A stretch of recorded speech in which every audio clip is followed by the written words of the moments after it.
Hey everybody, my name is Ed. Okay, it's been a while since I've had a new video up. I've just been it's been maybe a couple weeks. Just been busy with real day, everyday life and stuff like that. I did want to try to get one up this week. I'll show you some of the comics I bought over the last couple weeks. I wanted to talk about a couple of things first. One of the things that's been going around in the kind of so-called comic book community is you're hearing starts reports of like long-standing comic book stores having to close their doors and things like that. Some people blame this on the overall shrinking market. Some people are putting at the feet of Marvel and their changes. I don't know. I feel kind of conflicted about it. On one hand, if Marvel's putting out, just say for the sake of argument, Marvel's putting out poor product, and if they're losing sales, well, that's on them. But on the other hand, Marvel doesn't run the individual stores, though. You know what I mean? And well, let's put it this way. I'm not going to pretend I know how to run a retail store. I know nothing about that. I certainly don't know how to run a comic book store.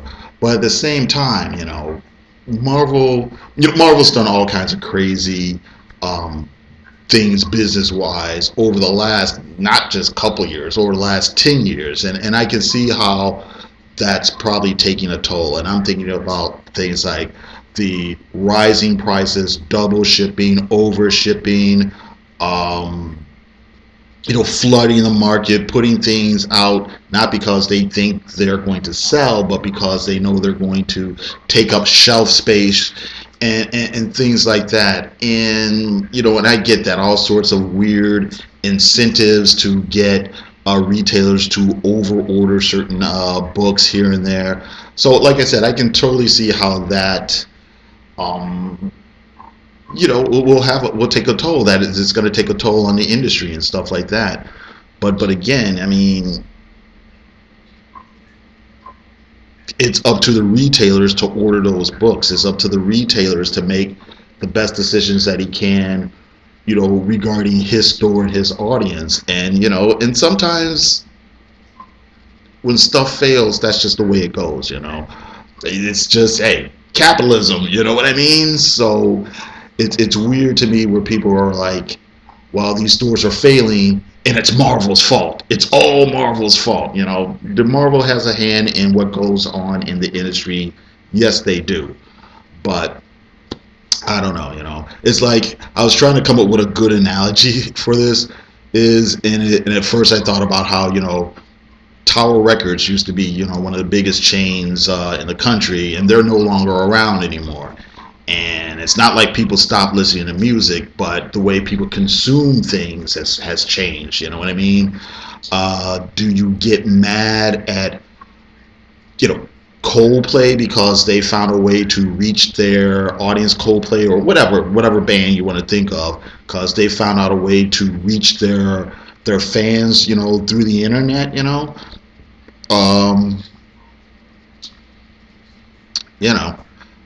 but then I thought of this analogy too. It's like getting mad. It's like the mid '80s when all the X-rated movie theaters were closing down because of the home video market, and it's like being mad at the makers of those films or whatever. I can't think of who. Like the Mitchell brothers, I heard that the Mitchell brothers I know were the guys who did Beyond the Green Door or whatever it was from the 70s, right? So, the X-rated movie theaters get closed down, and you're mad at the Mitchell brothers because now they're shooting movies on video, and now you want the mob or whoever to step in and clean house to save your X-rated movie theater. The mob, of course, will be Disney. People think that Disney should come in and clean house at Marvel or whatever. For just for the record, that's just not going to happen. Disney doesn't give a shit about comics. They don't. They bought Marvel not because they cared about comics or the medium or the hobby or the art form. They bought it so they could get control of the intellectual properties, so they can turn them into movies or merchandise or whatever.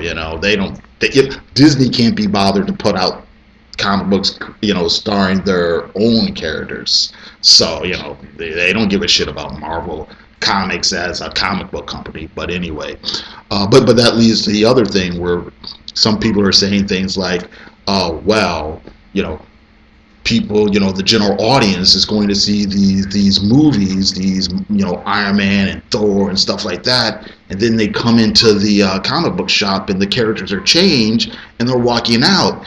And I don't know if that's really an accurate reflection or portrayal of what's really happening. I mean, I think several years ago, we all, meaning the comic book audience, the comic book professionals, everybody connected to the comic book community, pretty much made peace with the fact that these movies might make billions of dollars, but they don't have that great of effect on individual comic book sales.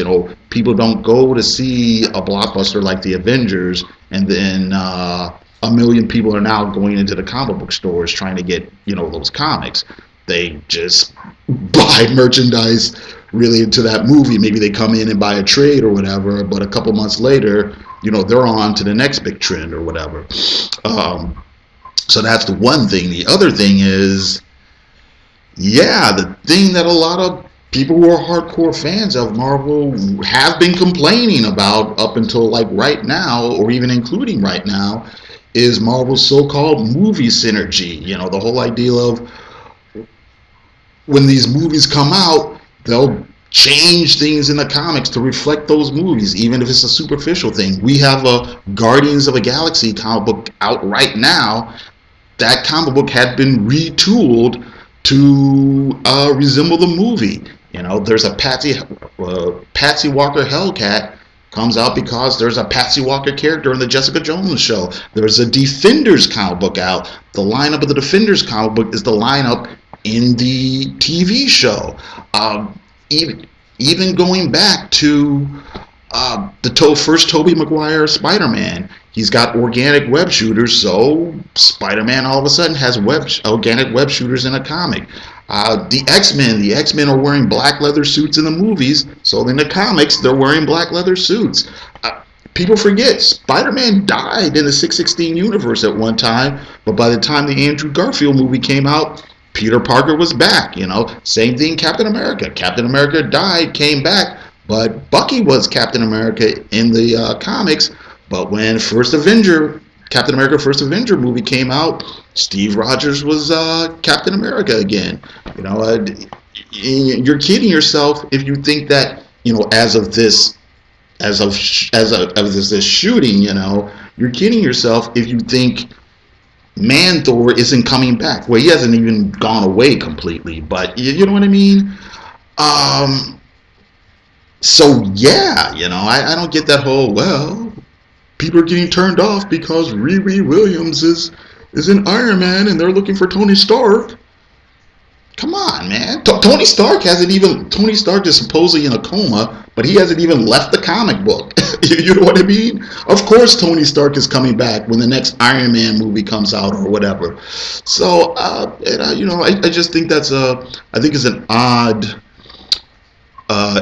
thing to say, that people, are getting confused and that's why sales are down and stuff like that. So, I think the reason sales are down, I think it's a variety of factors. And I do think there are some people who are looking at their collection, they're going, wow, these comics are costing more and more. I've got to buy more and more events, and now the character that I originally liked is gone. So, so maybe it's time for me to stop reading Captain America, or at least for a while. Which is fine. I mean, if you're not enjoying the comic book or it's not what you want to read, you should just not read it. You know what I mean? But that goes on into a whole nother rant. Okay. I'm gonna cut right here, and then I'm gonna start showing you some comics. But like I was saying, there's people who think the actual content of comics is just fine. They have no problems or no controversies about who's in a comic or what creator said what or anything like that. But those people don't go into the comic book stores, or they're going into comic book stores, every Wednesday, less and less and less. Optioning to wait for trade or buy things on digital.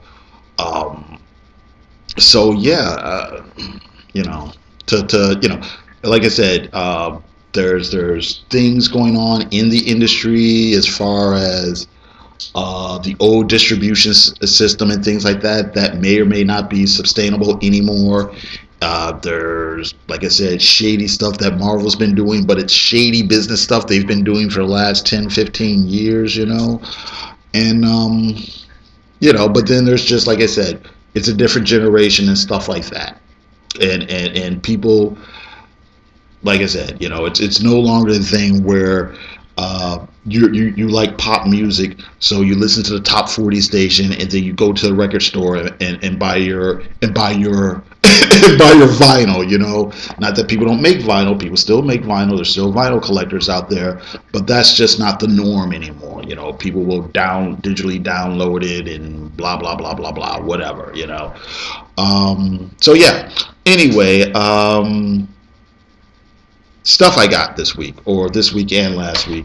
I ran some errands this morning, and at the grocery store there is a red box. So I got this. I don't know if you can see it with the reflection and the glare.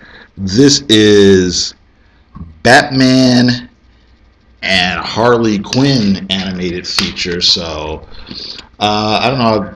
The few reviews I've seen were kind of mixed, so I don't know. Maybe it'll be good, maybe not. I don't know. Comic books I got over the last couple of weeks. Let's see here. I've got. Well, let's do it this way here. I got the. I got the Kirby tributes. I got Manhunter. This was by Keith Giffen, and there's a backup story. By Steve Rude of The Demon. So this one has Manhunter. It's got Golden Age Sandman and Sandy in it. And then it's got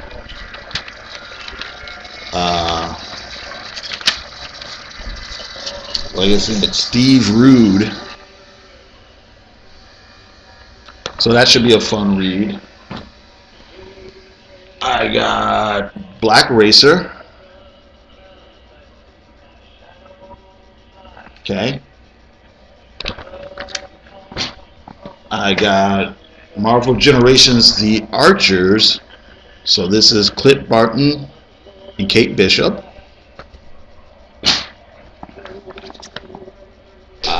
Generations The Thunder. So you got Jane Thor and Man Thor, or Odin's son.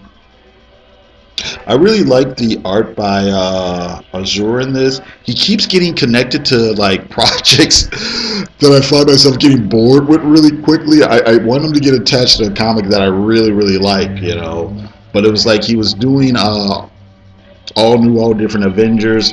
Didn't think it was bad, but I got bored with it really quickly. He was on Wolverine and the X-Men, same thing. I got bored really quickly with the writing, so I don't know. I got Astro City 46. This has been out for a few weeks. I think 47's out now, possibly. I need to go check on that again. I bought this on a whim. High Five Fight Club. This is from... I think Boom Studios. Yeah, Boom Studios.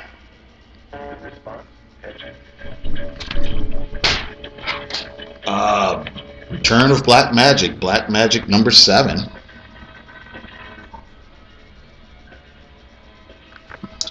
Then I also got some things over here. I got these this morning. Or no, I didn't get this morning. I got this a couple weeks ago. I just haven't gotten around to reading it. Sisters of Sorrow, number 2. I was a little disappointed in number 1. I think the arts did the premise isn't bad. These are basically battered women who go out for revenge, and I guess somebody's brother teaches them, who is somehow connected to the church or whatever. Maybe, maybe not. I can't remember exactly. but they go out, I guess, disguised as nuns to go get their revenge on people, and that's fine. These covers are really cool, but the interior art is a little shaky. So I'm gonna give it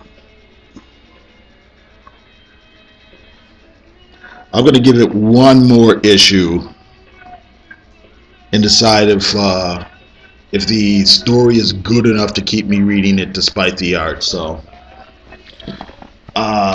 today I got Green Arrow number 30, Mike Grell cover, and I'm 99% sure this is Mike Grell doing an homage to himself. I'm pretty sure he did a similar cover for Green Arrow, Green Lantern, Green Arrow back in the mid 70s. I got Deathstroke number 22.